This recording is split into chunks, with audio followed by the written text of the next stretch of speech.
I really like France's culture, and I know it's stupid, like the nude beaches, but it's like to be able to walk around in your body and have nobody, like just to be able to be yourself and be comfortable and have nobody looking at you in the wrong way, because this is a gift of God and it's beautiful, not lustful, sexual, or whatever, but it's just beautiful.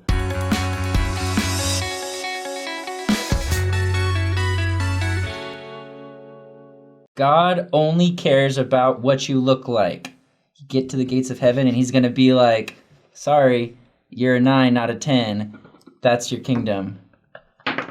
People act like that's real. People act like that's what God's like. It's true though. You're right. Like, does he care? No! No! But here's the thing though. I think we feel that God doesn't really care, but we really want to make a good impression on people around us. You know, the people we're dating, the people that we're like trying to be friends with, our coworkers. Like, it's a very cutthroat world. Like, we want to be attractive, you know? We just want to like make sure that we can stand out from everyone. You wouldn't understand because you don't care. Ask me the first time I cared about how I looked. When was the first time you cared about how you look? When I realized that nobody wanted to date me.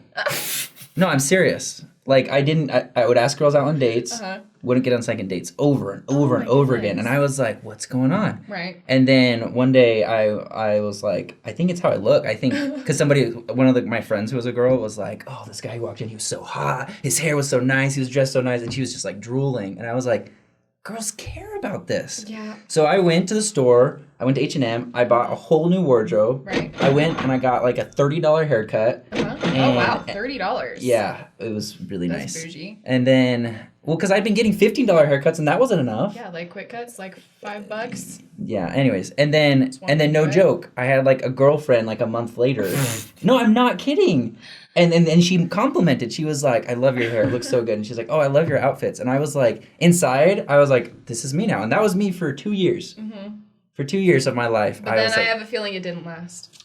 Well, yeah, because then I met my wife. And then she loved me for who I was. Oh. And then I stopped dressing, like I stopped caring, and she still loves me. What's up with that? Someone loves me even though I don't put 100% every day. Huh. And that's actually a very nice story, Justin. So I didn't know where we were headed at the beginning, but we pulled into the station. It was a good destination. Thank you. Yes. That's almost how it always ends up well. People always question me about 3/4 into the way because they're like, I do not see this ending well. Huh. But it does. Yeah, it does. All I'm saying is that what you said was right, that like it's about other people. Mm-hmm. That's why we do it. Yeah, it's true. So, okay, that's your perspective. I have a slightly different one because I'm in a different circumstance. So I'm a single girl, and I'm currently in the dating world, the LDS dating world. And hell. It's little traumatizing. I would say that girls feel like if they don't put their best foot forward every single day and look good every single day, that we are going to be behind. And, okay, just hear me out on this one. Mm-hmm. I like to joke that, like in Provo, I'm a 6, but everywhere else I'm a 10. Like, whenever I leave Provo, I get asked out a lot. I would never call myself a 10. I've never met somebody who said they would be a 10. I'm just kidding.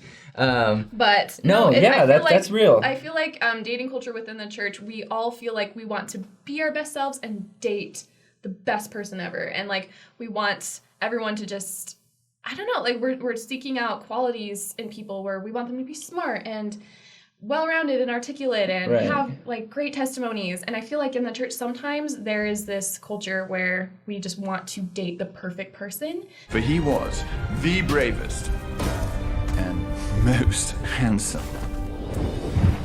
in all the land.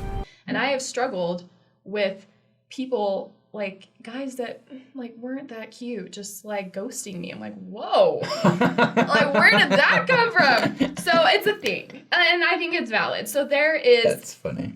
This notion that people in the church, and like particularly women, get a lot of plastic surgery, and that there are a lot of plastic surgeons like within Salt Lake. This episode, we're trying to focus on the fact that Utah, and the culture within the church.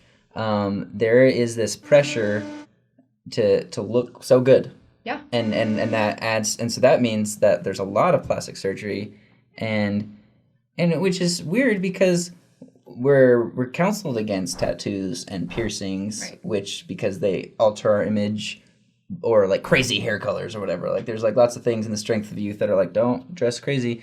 But then the church has zero stance on plastic surgery. Like at all. I've never heard any general authority say anything, and if you find a general authority who said something, please tell us, because like I don't know. And yeah, it's maybe this is like the one way where people feel like they have control, like they can, like, oh, I'm not going to get a tattoo or a piercing because it's bad, but they haven't said anything about this, so I'm going to go with this route and like express myself through this route. Maybe. I hope that that's what it is, because I feel, because so there's this person that did like a survey in Time magazine. This person wrote an article, and they were like, for every 150 Mormon women, there are 100 Mormon men. Yeah. So the author was trying to determine what kind of changes this would cause. Right. And one of the things they found was that Mormon women were getting more plastic surgery than any other group in the nation. Right. And this has changed a little bit, where it's not like percentage-wise, members of the church aren't the outlier as far as plastic surgery, but Utah is. Right. A lot, because we have like, so growing up in Oregon, I didn't even know that people got plastic surgery. I thought it was like, I watched the movie 2012.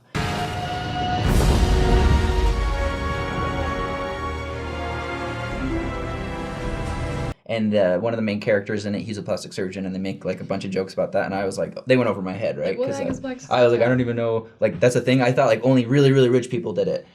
And then I come to Utah, and you see all the billboards. Every other billboard, like I swear, every other billboard is liposuction, freeze your skin off, and then you're skinny, and like and plastic surgery. And I was just like, it was unreal. Right. I was like, I've been through Las Vegas, and the billboards aren't that like explicit about women's surgery. Bodies, you know? Like, right. Well, if you think about it, if there are so many more women compared to men, right, you almost feel like in order to compete, you have to fine-tune your appearance and make it as polished as possible so that you can stand out, because otherwise you're going to get lost in the crowd. But ironically, they start looking the same. That is kind of true. The blonde hair and the plastic surgery. No, but like there's just like there's a specific look of like, oh, guys like this, they like this type of body, so I'm going to get plastic surgery to look like that. Right. Well, and I have even thought about, okay, because, you know, Provo dating is hard. Utah dating is hard. No, but dating sucks. in general dating is in hard. General but is hard. I have even thought to myself on occasion, like, oh, like maybe if my face was like a little more symmetrical, like maybe I'd be more successful. Weird. Yeah. Or like I have like a pretty, like I have German heritage, so I have like this big nose, which I call stately. It's great. But like sometimes I've thought maybe if my nose were a little smaller, or maybe if like my hair was naturally straight or like longer. I've thought about all of those little things that I'm like, maybe this would just like get me a couple more points. Like maybe I would just be like a little bit more competitive with the guys that I actually do like. You know what I mean?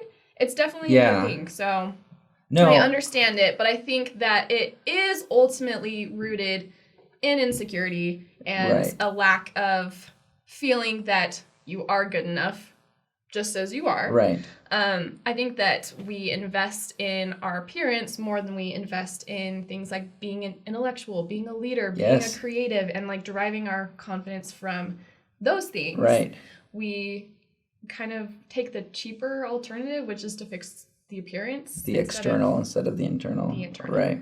So does that mean, do you think that no one should ever get plastic surgery then? If it's, because if we're changing our image for someone else, does that mean? Okay, so I think that there are definitely situations where it actually could be helpful and someone could have a confidence boost from it. For example, I have a friend who she just like was born with a like kind of a wacky nose. Sure. Like she couldn't even really breathe out of it. Sure. No, people have. But like she got a nose job, got it kind of like taken care of, and like quality of life, great. You know, just like it really made a positive difference in her life. Well, and I know people. Yeah, I have had friends who have been teased mercilessly for like nose. For their nose, and they've gotten work done and it was just like because they've like been emotionally scarred. Right. And so they were just like, I can't handle it anymore. And I'm not saying it's sad that we live in a world that's that you get so bullied that you have to change yourself. But I'm grateful that that's an option for people who need a way out. It's true. You have to determine, is this choice that I'm making coming from a place of self-love or self-doubt and insecurity? Exactly. What's your intention behind it? Yeah. There was this girl, and she was super self-conscious about having a flat chest.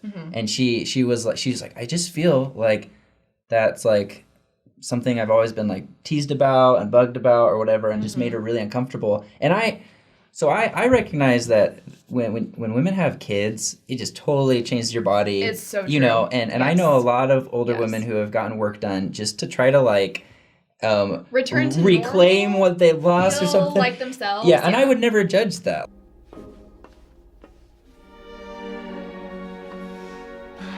Like that. Right. Granted, I'm never gonna judge ever, but I'm just saying, like I would do that if I were in their shoes. I would be like, I just want to look like how I did, and like just feel like yourself again. Yeah, exactly. Yeah, exactly. There's some people who get breast reduction because it's wrecking their back. Yes. And so there's a lot of reasonable, like healthy ways that I think it actually is good.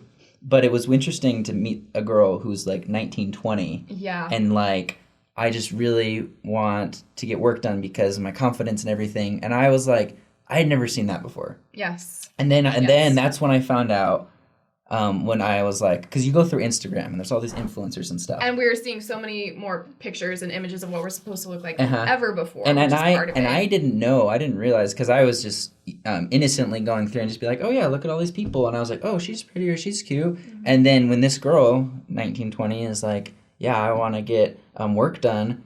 Then and she's like, no, yeah, they've all had work done. And I looked through, and if you looked at their pictures from 5 years ago to now, I was like, oh my gosh, you're right. Interesting. Like they all look completely different. There was like this moment on all these Instagram channels where they had changed, because I was like, this can't be real. And so many people have changed their bodies, and I was just like, and I felt that pressure as a man to like have like a six pack and look really buff. I felt that pressure. I've never succumbed because the amount of effort it takes. 8. Bobby ended at 8. Oh, Bobby ended at 8. Keep going, Joey. Keep going. He's going. And 11, 12, 13, 14, 15. You know, I was just like, you can't buy that. You know, you got to work hard for that, and I don't want to work hard. But for a girl, if it's like you can literally just pay a certain amount of money, and now you're the ideal. Right. That's tempting. It is. Like, I totally get that. Well, and especially for women when they feel like they're going to be more successful in dating, they might be more successful in their careers or job interviews, or people might take them more seriously or value them more based on their appearance, because women's sexuality is a commodity. It really is. And that's something that we need to disrupt. Yes. We have over-sexualized women's breasts. Yes. It is so frustrating Undeniably. to me. Because, like, in like nowhere else in the world do people look at it the way that we do. I think in the church even worse, because I think this is an after effect of modesty. I'm not saying modesty is bad, but I think it morphs the way that we view a woman's body, where it's like this lustful thing, as opposed to like in France. I really like France's culture, and I know it's stupid, like the nude beaches, but it's like, to be able to walk around in your body and have nobody, like, just to be able to be yourself and be comfortable and have nobody looking at you in the wrong way, because this is a gift of God and it's beautiful, not lustful, sexual, or whatever, but it's just beautiful. Right. And like when I was taking art classes, that's like how you learn to view the body. Right. But the fact that majority of the world doesn't look at the female body that way, and that women, like, I don't know. I don't know. So I'm a guy, so I can't really say a lot. What we can do is be more woke than that culture. I think what we can do is have confidence in ourselves for the right reasons, which I'm actually pretty okay with how I look like, and I love it, and I love being me. Right. What's interesting is sometimes other girls will judge me for being so content, which is interesting. You're like really pretty. Thank you. So you agree? What? You think you're really pretty? Oh, I don't know. But we can't let that get to us. That's so weird. You're always going to be judged. Like, whether you do what they say, whether you don't, there's like somebody's always going to be like, I don't know. But I look at myself and I'm like, oh, I'm smart, I'm kind, I'm blah, blah, blah. You is smart. You is kind. You is is important. And that's where I derive a lot of satisfaction. And so if we can be that example, then we can empower other people to start valuing themselves for those reasons. And I think that another really important thing is that, okay, your neighbor or your friend gets work done. Who cares? Right. Like, that's love a good them, point. focus on like valuing them in your life for the right reasons and treating them as more than an object. And I think eventually we will be able to shift this culture where people don't feel that pressure. Totally. I think it's a change that needs to happen in our hearts. Yes. Individually. In and out of the church. And on another note with appearance, I think if people have tattoos, get piercings, who cares? It does, like, it's not affecting your relationship with God. It's actually not one of the temple recommend questions at all. I have a close friend that has a nose piercing and tattoos, didn't get the tattoos removed or take the piercings out, and she's like, she is endowed and serves faithfully in the church, and that is great. Would you, with that comment, would you go out and get a tattoo if you wanted one? Would you go get one right now? That is and then just walk such a good and then just question. walk into the temple and be like, doesn't matter because I'm still righteous. Yes. Actually, I don't want a tattoo. I don't know what's meaningful enough for me to get a tattoo right now. But I have friends within the church that have gotten tattoos, and I refuse to devalue their testimonies or how I view their character based on them getting tattoos, because it is not a doctrine that if you get tattoos, you're unworthy. And we need to stop perpetuating that, I think. No, I think that's brave. I think it's hard because I probably wouldn't. I want a tattoo. I've always wanted a tattoo. I think they're so cool. But like, if the prophet, like, there's just been so much counsel against it, it would just be so hard for me to do it and be like, I know that this is what God's okay with. Right. Granted, I know that there isn't like a commandment against it, but I understand where it comes from because like a lot of tattoos come from like I think it comes from like you get tattoos because you're in a gang, and I'm not saying every tattoo is that, obviously. For 5,000 points, I will let you tattoo whatever you want on the stern of the old SS Bernard. Here we go. All right. Really? But like there is that culture where a large amount of tattoos have a significance. I think that's important when you hit on. There used to be a negative association with tattoos and things like crime. That's not the case anymore. Right. So maybe I do think culturally we've changed, and the church hasn't made a statement on tattoos in 20 years. Right. So. And that's where it's personal to you, right? I mean, I feel that it would be fine, but you aren't as comfortable maybe with the idea, and that's actually totally okay. Like. Right. Exactly. That's a good point. And you're not judging me. No. And I'm not judging. I understand 100% where you're coming from. So. Yeah. Yeah. I think just understanding that if we all can just focus on ourselves and our testimonies and cultivating empathy and being endlessly kind, I think we're all going to be okay with these appearance-related controversial topics. Yeah. So guys, chill out. Calm down. Don't tell me to calm down. Yeah. Just chill out and just like get tattoos, as many as possible, please. Oh, sorry, that's not where I was. Oh, that's not where you were going? I was not going that direction at all. Sorry, don't do that. Yeah, maybe, I don't know. No, I was gonna say the dating, the thing. Then girls feeling like they need to change their bodies. I was like. If you're literally with your best friend and you like freaking love them, but you're like, I wish their nose was different. Get over yourself. I wish your eyebrows were different. You know, like what? Oh. Mine haven't been taken care of. Oh my gosh. Don't look at me. So if you're interested in this topic and want to know more about women and controversial topics surrounding women, we are going to do more episodes about that. We have so many opinions. She did this early. So many opinions. Yeah. So stay tuned. Yeah, it's going to be great. Thanks for joining us for this week's episode. Like and subscribe, and we'll see you next time. Bye.